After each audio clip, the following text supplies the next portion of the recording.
I was teaching 4th grade in Nashville in a high needs area, and asked my students to read at night when a little boy, his name was Ciro, said a few words that changed my life forever and a lot of people's lives, and it was, "Mr. Portal, I don't have any books in my home." It's one age-appropriate book per 300 students. It's startling how many children here in our country don't have books. You know, sometimes when you're stuck out, so far out in the desert, we're 90 miles from El Paso, people start to think that, that people on the outside don't care.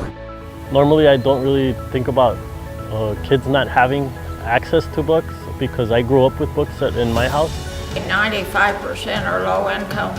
They don't have money for books. I decided to reach out to my local mountain bike community in Nashville. I first just asked for books. It's something that I just started out of my basement thinking, oh, this will have a really cool impact on my individual classroom, and not realizing that a little spark could be fueled by a ton of different people across the country. West Texas has really kind of grabbed a hold of me, and there's just something special about this area and really the people, and it's made me want to really make a difference in the community. People in the cycling community, they embrace the mission because it's easy. You get your friends together, you get on bikes, you put books in your backpacks and your panniers, and you ride them to kids. It's that simplistic. Don came up with this great idea of doing the longest book delivery yet for Ride for Reading. We've got about 80 miles total of dirt roads to go, maybe 75. We'll do about 50 today to get to a camp spot, and then we'll finish it off tomorrow. We wanted to see to what limits we could do our mission.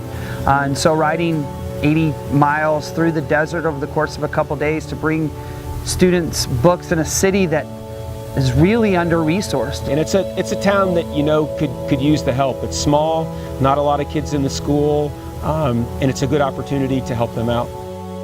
I'm expecting for kids to be as excited as we are.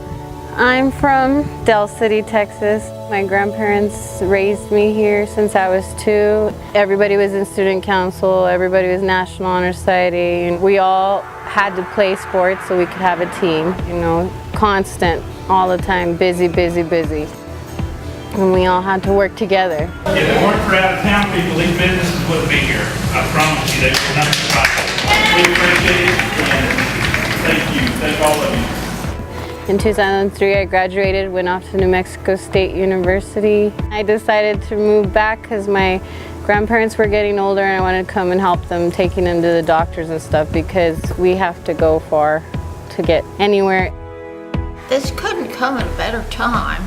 This library, it's the only public library in Hudspeth County. In the past few years, we've started to see the hard copy book kind of take a back seat to digital media. And to be able to load 20, 25 pounds of books on the bike, along with your clothing and food and water for a day of riding, you can't beat that. It's awesome. We're at the east end of Waco Ranch Road, just outside the city limits of El Paso.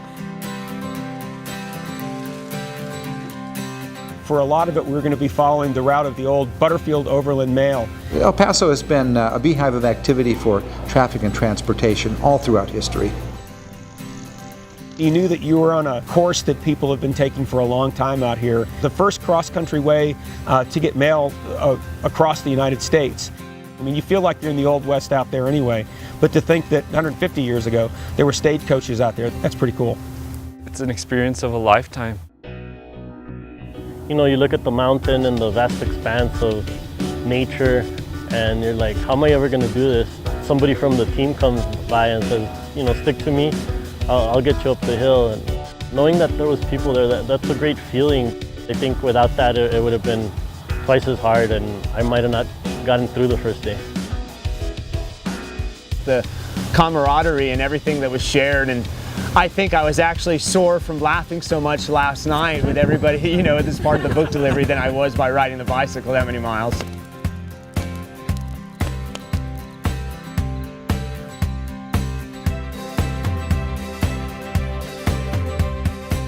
Getting ready to go? Second day.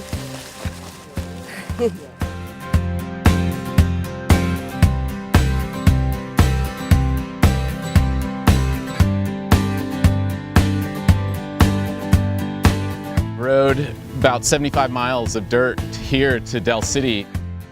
Rolling into town today, we had the fire department waiting, and they had their lights going and the American flag hanging off, and it's just that choke feeling that you get when you roll into a situation like that, and it's just like, it makes you feel good, and knowing that kind of what you're doing is making a positive impact, and these people are very appreciative of it.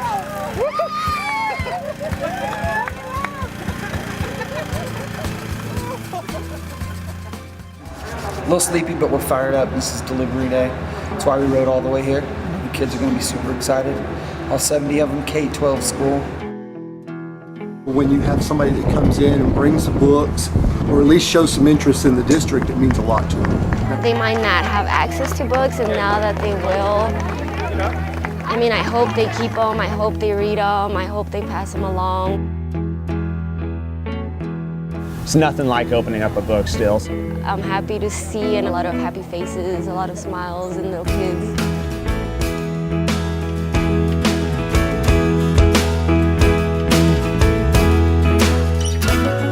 Experiencing them lighting up, you can't help but light up yourself.